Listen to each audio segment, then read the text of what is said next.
We are thrilled to have all of you here today to join us for this session. HFLI is an education-focused nonprofit, and we are working to advance equity in education and excellence in education for all. Today represents to me the start of giving kids that freedom to have the wildest ideas out there.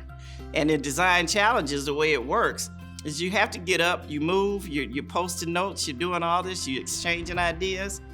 To me, that's what learning should look like in the classroom as we move forward, and not the sage on the stage.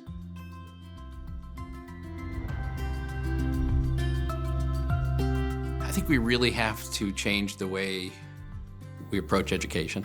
We're preparing young people for a world that doesn't exist anymore, a world that's radically different than the one they've been prepared for. So we need to rethink, how do students learn?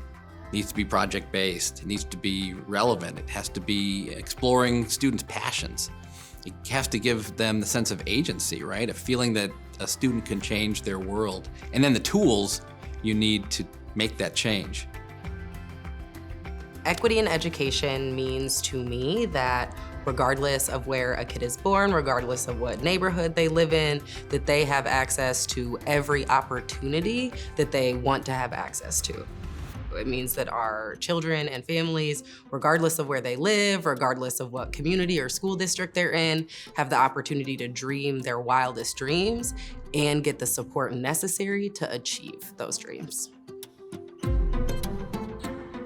I would say right now, things that go well for me in terms of education.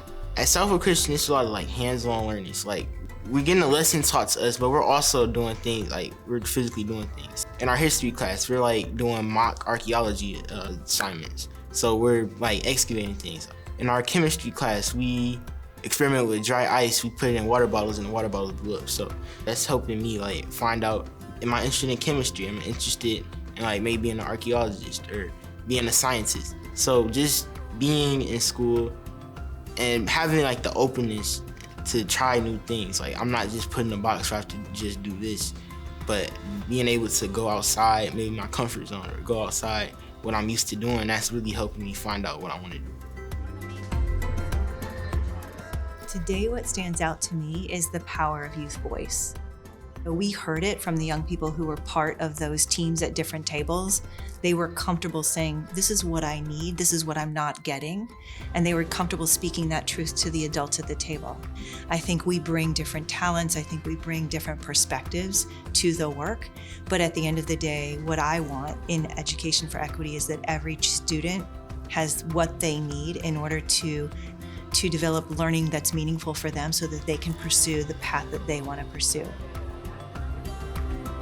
I loved this experience. I thought it was really, really cool, and I like to get other people's opinions on this matter because it's so important to us right now as students, our education and how it affects our futures. And I think it's really important to come to things like this so you can understand a little bit more about what's going on behind the scenes. And this was a really awesome experience, and I loved it a lot. So I was able to learn a lot of things from different people and people I've never met before. And it really got me thinking about how I really am kind of getting old. That kind of just hit. And now I'm here talking about the future, which is a little bit hard for me to kind of even imagine it because I don't know what it holds. But it's comforting to know that there are people working to make the future better than the present time.